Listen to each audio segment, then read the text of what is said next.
Diaz alors Jean-Paul Diaz nag moom itam yëkkati na ay kaddu ni ba léegi mënul digérer le fait que Barthélémy Diaz daal di koy déçu exactement de ces deux fonctions diggante ak Assemblée nationale ak li nga xam ne que moo di mairie bi moom nag mu daal déclaré que ni je n'ai aucune confiance en la justice sénégalaise concrètement avant naka daal di jàngatee justement ces propos de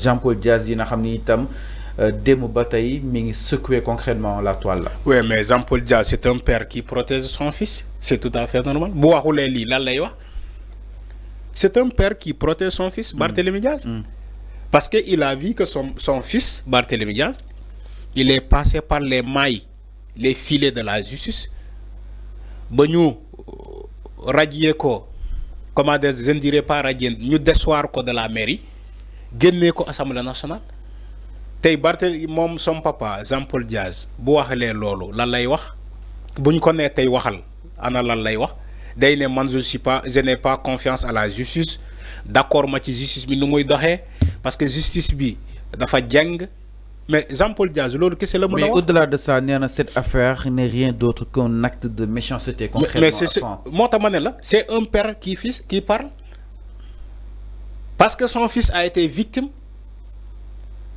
ah Jean-Paul Diaz lii kese la mën a wax di lan nga bëgg mu wax ko. nee na méchanceté acte bi. moom mooy wax méchanceté. mais sénégalais yi gisuñu fi benn. sénégalais yi gisuñu fi benn méchanceté. gisuñu ko waa dëgg fa yàlla man gisuma benn méchanceté. ci cas wu kii Barthélémy. le cas de Barthélémy Diaz ils ont concouru à la loi Khalifa Sall ci boppam wax na ko donc su ma meree Jean-Paul Diaz su meree état wala su meree justice Sénégal. na mereyaale Khalifa Sall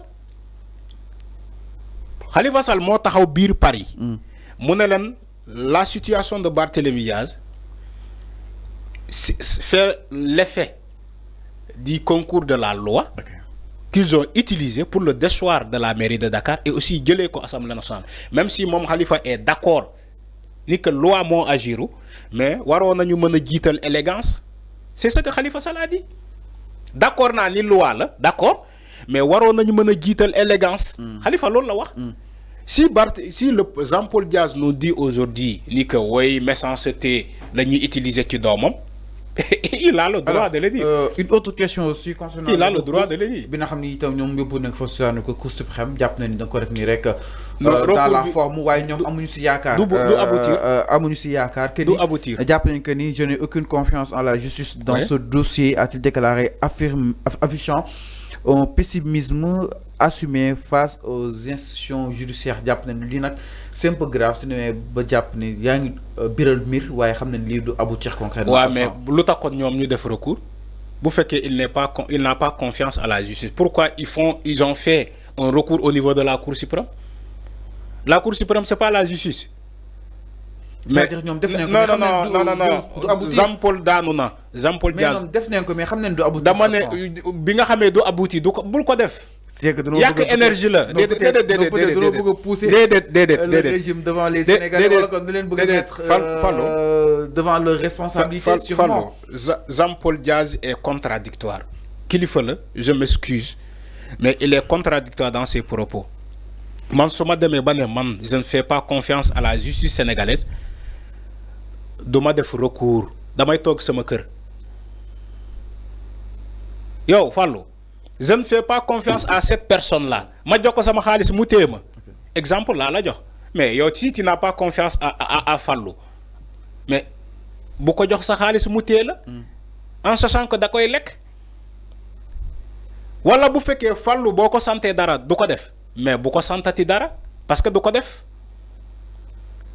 mais Jean-Paul Diaz mënul andi appréciation bu mel ni dinaan oui je n'ai pas confiance à la justice sénégalaise mais quand même damay def recours boo defee recours li nga waxoon ak li sa jëf méngoowul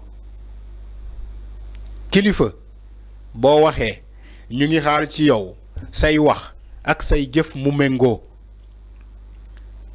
si il voit une méchanceté ci justice Sénégal ba tax na moom muy taxaw di naan man awma confiance ci justice bi mais du ma def recours au niveau de la Cour suprême parce que la Cour suprême xam nga Cour suprême lan lay def du juger l'affaire là day apprécier selon la procédure si la procédure a été respectée conformément à la loi et si la procédure n'est pas respectée conformément à la loi ñu annuler procédure bi ne leen recommencer leen procédure bi Cour suprême loolu lay atte mais du atte par rapport à la décision préfectorale parce que la décision préfectorale c'est une décision administrative basée sur une loi yaa ngi dégg la décision du préfet de Dakar de déchoir Barthélémy Diaz de la mairie de Dakar c'est une décision administrative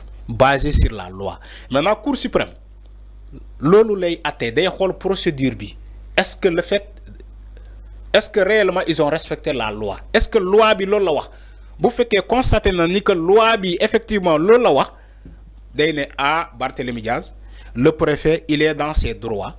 Tu as tort. Tu as tort.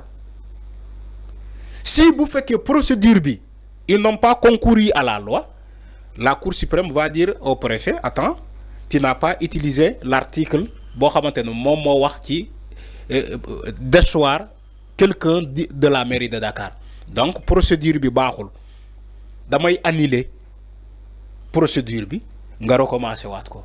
donc baaxul. donc possibilité yooyu mooy am. possibilité yooyu moo am ci recours bi. alors mi ngi noonu c'est clair Alpha par rapport ak li nga xam ne que moo di recours beeg ak li nga xam ne que moo di tolluwaay wi alors daal ñëw itam si beneen ponk du côté de la régie ginnaaw loolu dañuy daal ñëw si.